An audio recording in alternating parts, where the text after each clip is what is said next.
that he owed $8,000 in past due So rent. what am I supposed to do if I don't have nowhere to go? You still, man, you're on the hook by staying there. You should have left. To find another place to live? Do you think you have unlimited time? Joe Jerome, I'm in the house in your mouth. Joe Jerome's in the house in your mouth like ooh, ooh. Peace, family. Peace and love. Peace, love, light, and healing. Peace to the gods. Peace to the earth. Back at with another court eviction video because Mr. Penn ain't putting no videos out. You know what I'm saying? To be looking at Mr. Penn's videos, I'm gonna have to go back and just do some old ones. But did some searching for y'all. We found some good ones that y'all seem to like. So we got these court eviction videos I'm doing for you.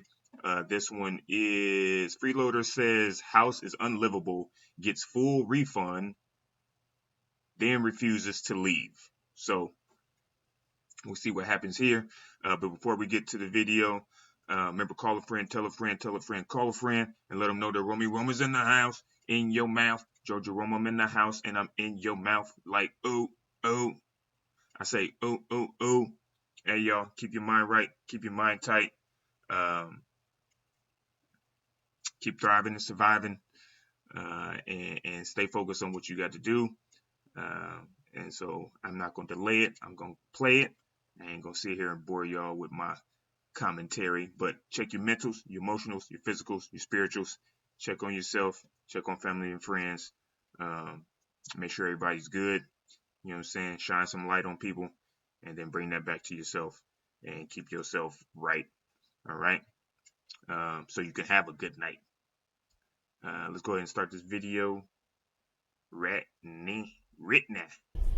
And then I will speak with the defendant, tenant, and we'll find out what's going on, okay?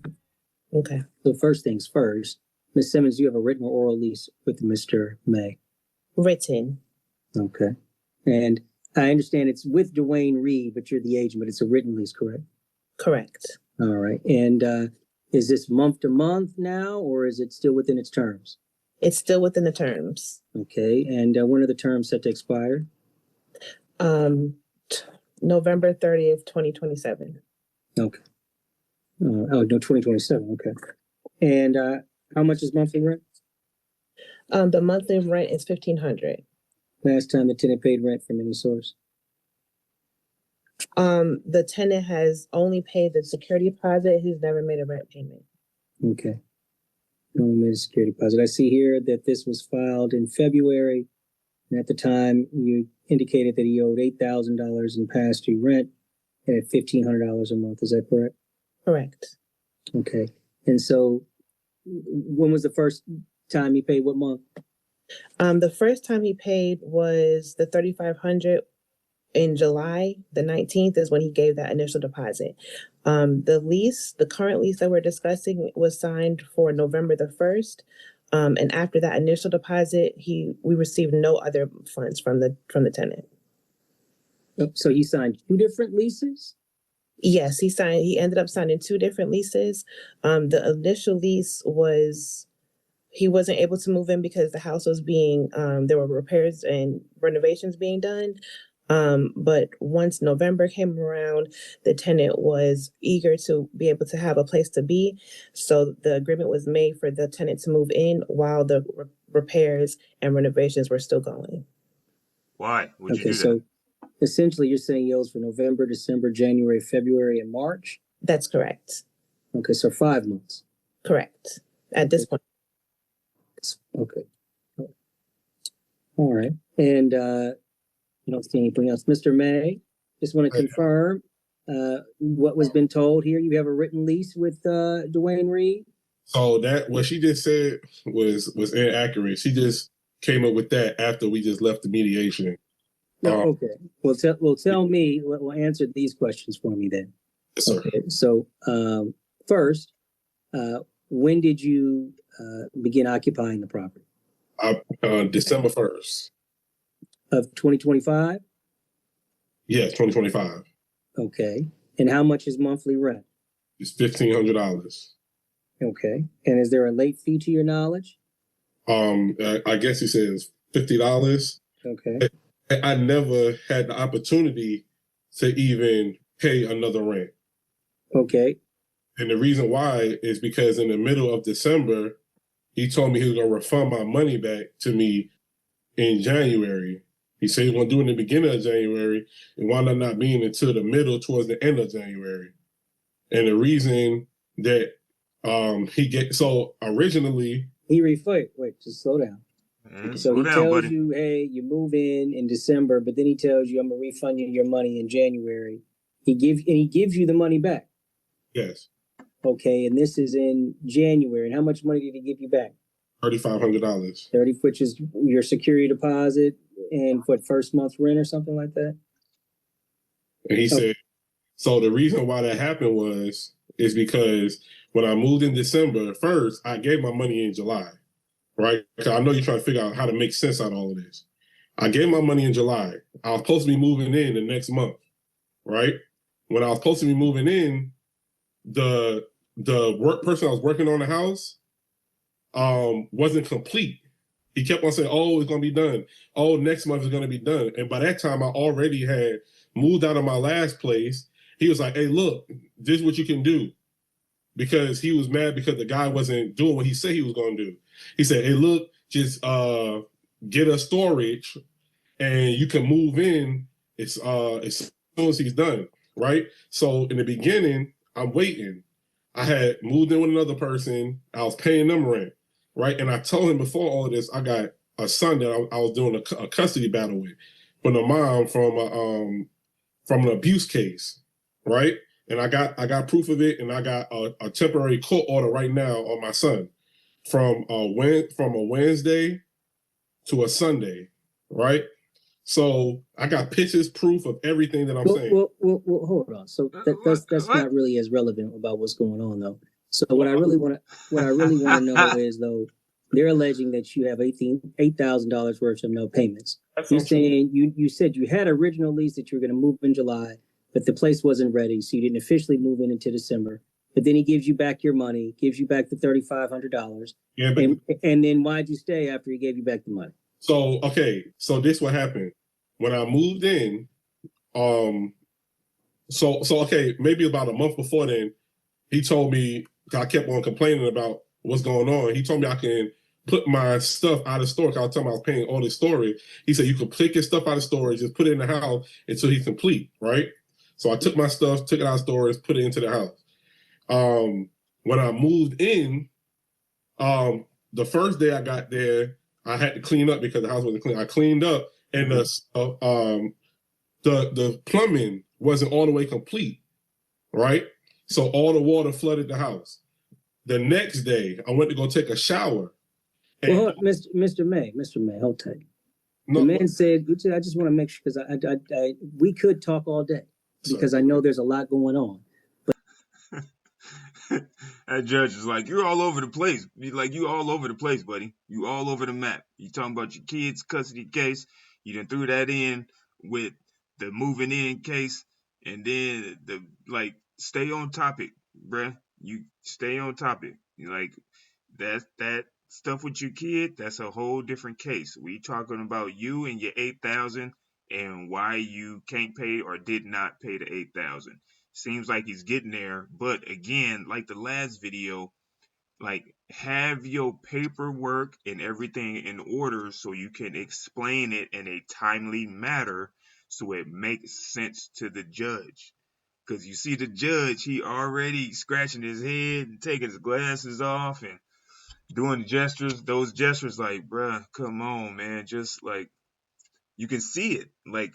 Body language is strong enough if you want it to be. And the judge's body language is look, I don't got time and I don't want to hear about this, that, and the third. I just want to know why you ain't paid your rent, and that's it. And the lady in the corner, where that lady in the corner over there, and see that way, that lady right there, you could tell her too. She oh, he just lying. He just a lying ass. You's a lying ass somebody, boy. But that's not what we're going to do. I want to ask you specifically, when did you get your $3,500 back? He gave it back to me in January because do you know what day? I think when Now, I'm not sure the exact date, but I can look it up. So The was second- was the agreement that if you got the money back, you would vacate since the property was no longer, I guess, the condition that you needed it to be in? Yeah, I told him, I said, as soon as I'm able to find another spot, then I'll be able to move out. Okay. So I take it after you got the money, you still were unable to find another spot. I was still looking. I paid application fees. So my whole thing was I've been trying to find a house, right? But also the pricing is totally different. You know what I'm saying? From the house that I'm renting out to now me trying to find another house. So how is it, and I'm just respectful, how is it that that is the responsibility and you are allowed to remain there after they've already given you the money back? To find another place to live? Do you think you have unlimited time? Oh, I don't think I had unlimited time. Not at all. But as soon as I got I just was looking for a new spot. It wasn't, and But it was now- totally unexpected. Now it's March 31st. Right. Okay. Rick Ross, you're supposed to be the boss. Ross, you had what it seems like a couple months with $3,500 in your pocket to find another place.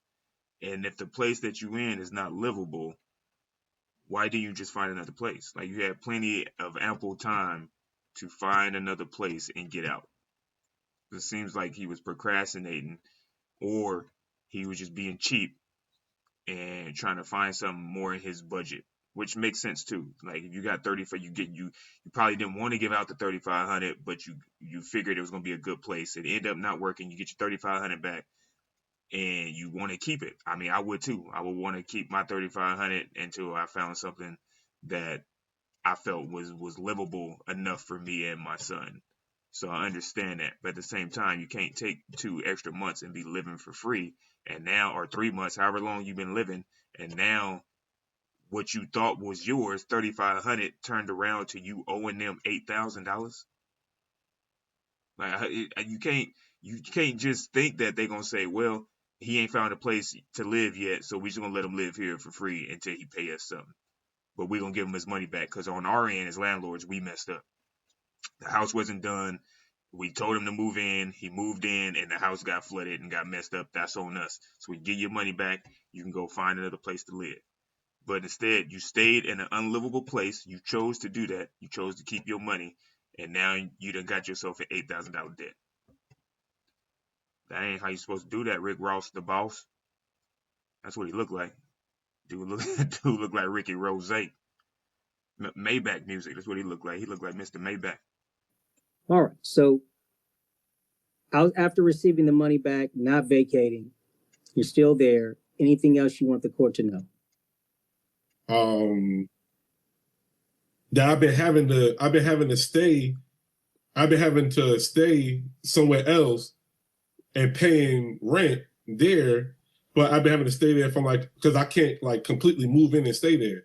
I've been having to pay $800. Mr. May, hold on. Forgive me. I just want to make sure I understand what you're saying. You have a lease somewhere else right now.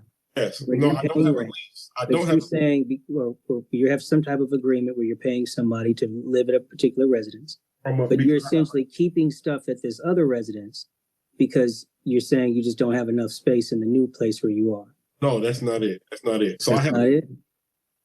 Give me 1 second. I'm so sorry. I have a newborn, right? Mhm. That the house never had a refrigerator in it. They never came with a refrigerator, no nothing. So even then, I've been having to pay $800 to stay there from a Wednesday to a Sunday to be able to refrigerate my son's milk, to make sure when my kids are there, they're able to be straight. So it was never about me trying to stay there. It was about me. I've been having to pay somebody else to be somewhere else, and I've been looking. But if you had to pay somebody else to be somebody else, be there. I can't. That's the whole thing. I can't be there. It's not a place I can be. I don't know why you're paying them rent then. But listen. I hear what you're saying. But in totality of what the evidence is that you've already gotten money and you were agreeing to vacate, and they returned you your money and you haven't vacated, and then continued to live there partially while also paying rent in another place. I just don't think is appropriate. I do think that you've essentially prevented them from taking possession and doing whatever repairs or whatever they can do by your needing to have possess two properties, but only pay for one. And that's not appropriate. I don't think the $8,000 based upon the evidence that has been communicated here and presented is applicable, because if you weren't able to there and they admit that you ultimately had a second lease and weren't able to take possession until then, I think that's the more appropriate and applicable fact. But you still, man, after January, you really are on the hook by staying there. You should have left. So I'm going to give you 2 months rent that you have to pay for being there, man. Give me 1 second. My screen is acting crazy. Okay. Not. Give me 1 second. I don't know what the heck going on.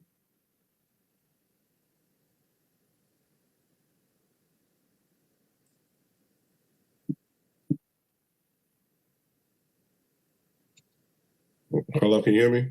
I can hear you. Okay, what did you say? So we're going to have, since you were supposed to vacate after January, after getting the money back. No, he said I got 30 days. But you already got the money back. Listen, he gave my money back in the middle of January. Right. So I'm not going to charge you for any of the portion of January, just February and March. Okay. So that's what I'm saying. I was supposed to leave out in February, right?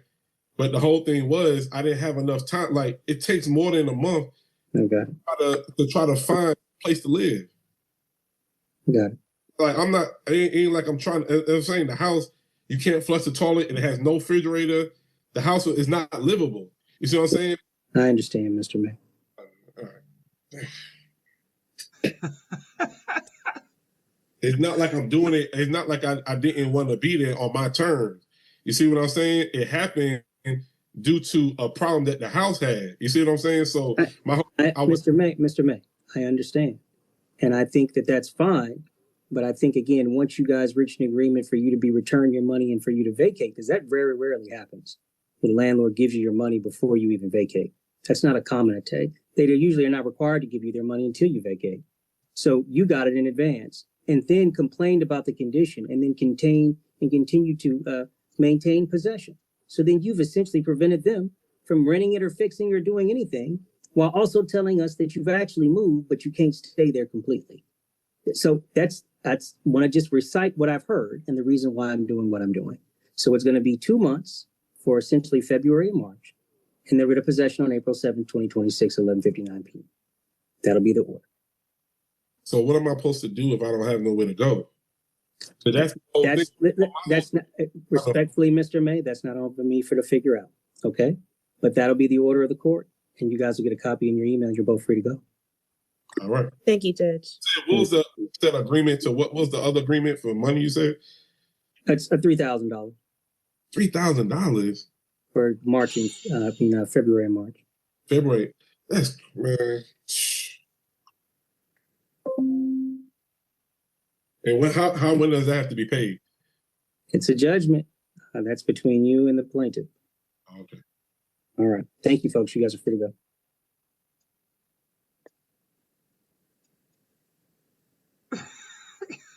All right. Man. So he wasted 2 months to turn around, and the $3,500 that he got, he wasted 2 months not finding a spot or trying to find a spot to have to turn around and give him $3,000 of the $3,500 they just gave him back. Like you trying to have your cake and eat it too, and it just didn't work out in your favor, dude. You can't. The judge wasn't there to hear about your family issues. That's what you went to the other court for trying to figure that out. On why you got to do this, that, and the third for your kids, and how the house you moved in ain't got a fridge, but you continue to live there, but it's not livable, but you continue to live there, but you pay rent somebody else, and because they got a fridge, so you're paying them $100, $80, whatever you paying them, $1,000, you paying them $1,000 a month to store your kids' food while you live at your residence for free. Now you got to make that make sense to the judge, and it's not, because the judge can see right through it. The judge is like, hold on, player, you gave them $3,500, they gave you back $3,500, you sit on the $3,500 to turn around and give them $3,000. Okay, when that whole time in that 2 month span, it don't take 2 months to find an apartment. You might have been spent too much trying to find a house, that makes more sense if you was only looking for a house. But at that point, if you have to get out, that means you have to get into somewhere that you can afford. It might not be what you want, but at least it's somewhere where you can house yourself and your kids, your newborn, and your other kid, however old he or she was. You're the dad, bruh. The man. You have to protect. You have to provide. If you don't have the significant other to help you out, that's on you. You grown man, dog. Like, as long as your kids got somewhere to stay, that should be good enough. Now, if you being selfish because you single and you want to have a nice place to bring women back to, that's your problem. But then again, that spills over into it being a problem for everybody else and your kids, because now you ain't got the money to move out nowhere, and now your kids don't got nowhere to stay, and now you probably gonna have to spend a little $500 that you got to pay to whoever else you living with. So now you're a roommate. You're a grown man, and you're a roommate in somebody's house without your own room, and you don't even got enough storage to store all your stuff because you just wasted time. That's stupid, man. Make no sense. These court evictions are crazy because people always come thinking they know what they're going to say, but then when they want to say it, they're not prepared to say it the way they said it in their head. Like, you have that pre-conversation in your head. Yeah, I'm going to say this, that, and the third. I'm going to tell them so everything is in order and in line and it sounds good. And I'm just going to hit them like this. And the judge ain't got no choice but to agree with me. And then you go in there and the first thing you say, well, see, what happened was the first time was the second time, but the third time was the last time, so it became the first time. Like, what? What you talking about, dude? You had a house, but you didn't have it. But when you had it, somebody took it away because they gave it back to you, and now it's gone. Like, it don't make sense, dude. You wasted time. That's a clear cut like thing that the judge can see. It's clear cut. You wasted time. You wasted 2 months of your time. And now you ain't got no money. And you still ain't got nowhere to live. Dumb. Peace and love. Peace to the gods. Peace to the earth. Peace, love, light, and healing. Call a friend, tell a friend, tell a friend, call a friend. Let them know that Roman's in the house, in your mouth. Jojo Roma, I'm in the house, and I'm in your mouth. Like, oh, oh. I say, oh, oh, oh. Peace, y'all.